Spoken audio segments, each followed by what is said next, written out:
2004, at the age of 96. Here we have a 1987 Curtis Mathis 19-inch color portable television. It's plastic, but a nice looking set. Kind of plain, but that's not necessarily a bad thing. Let's take a few minutes and look at it. Opening up the little access door, you come to your controls. You have your main power switch. If this is not set to on, you're not going to be able to turn your television on. When you turn it off, vacation, the main power shut off and you won't see your little pilot lights there for your remote. Probably many a person has turned this off and then can't figure out later why their TV won't power on. It's because they forgot that their main switch is turned off. Here you have your setting for antenna or cable, or I think that's HRC, which as I recall was kind of an odd, maybe a little off frequency cable setup. You have your picture controls, bright, color, tint, sharpness, and an auto color.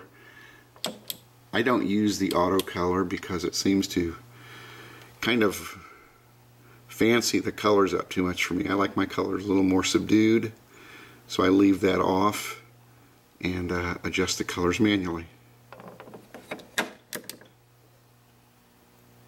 We have our speaker and an earphone jack. And here's the remote. Still works. That's always good. Oh, by the way, I got this television. I saw this on Craigslist. The guy had been wanting $20 for it, and I was kind of interested, but not at $20. But eventually, when he got no takers, he lowered it down to $10. And I was a buyer at $10. Here's the remote, made in Japan. Even the remote's in good condition. So this was a well cared for set.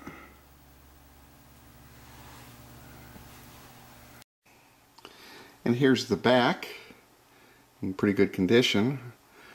Even though this is an inexpensive set, they did something I like. They made the back out of a brown plastic that kind of matched the rest of the television rather than a flat black. Here's pertinent information. Manufactured January 1987. Model A1959RW.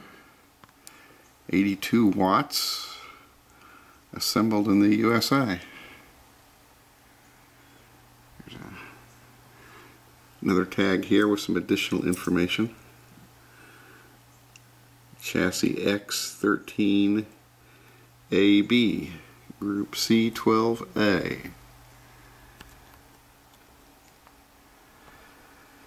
Up at the top we have our VHF and UHF antennas and inputs up here, and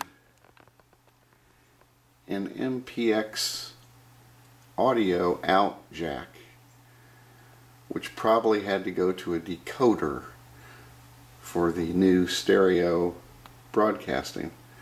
I'm not even sure if Curtis Mathis made a decoder. And this is kind of awkward. If you want to put a coax cable in, you end up having to kind of let's turn the cable upside down, which makes it then stick out the top of the television when you're looking at it. So I had to get a right angle connector for the coax cable. Makes it look a little better.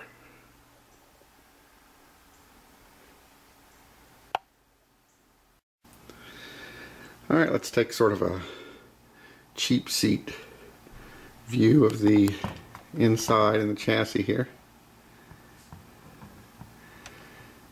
NEC.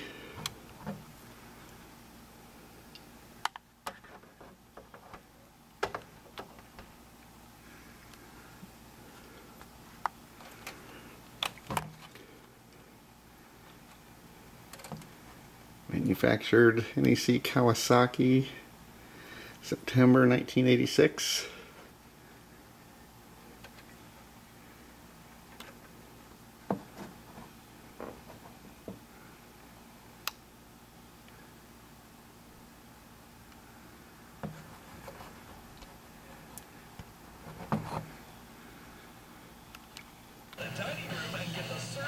It has a good picture. It seems like this camera and the television refresh rate won't coordinate, and lots of times the picture just sort of blacks out as you see it.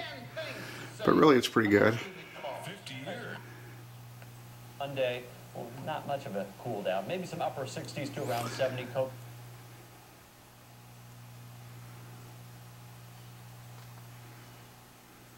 It's the San Francisco 49ers taking on the Seattle Seahawks, and it all...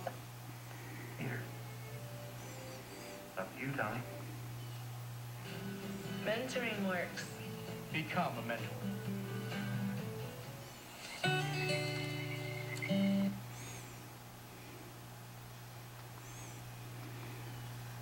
It's out at the zoo at noon today. It runs until 4 o'clock. It is free.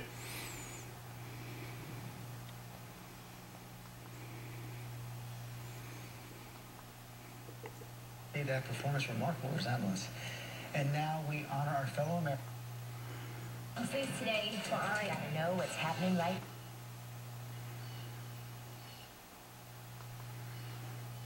The daylight hours decrease by, well, 75 minutes from September 1st to September 30th. And as for rainfall on Okay. Well, that's the Curtis Mathis 19-inch portable color television from 1987. Nice television. Not sure what I'm going to do with it. I don't know if I'll put it in service or just sort of leave it as a spare. But either way, it's a keeper. Hope you enjoyed it. Thanks for watching.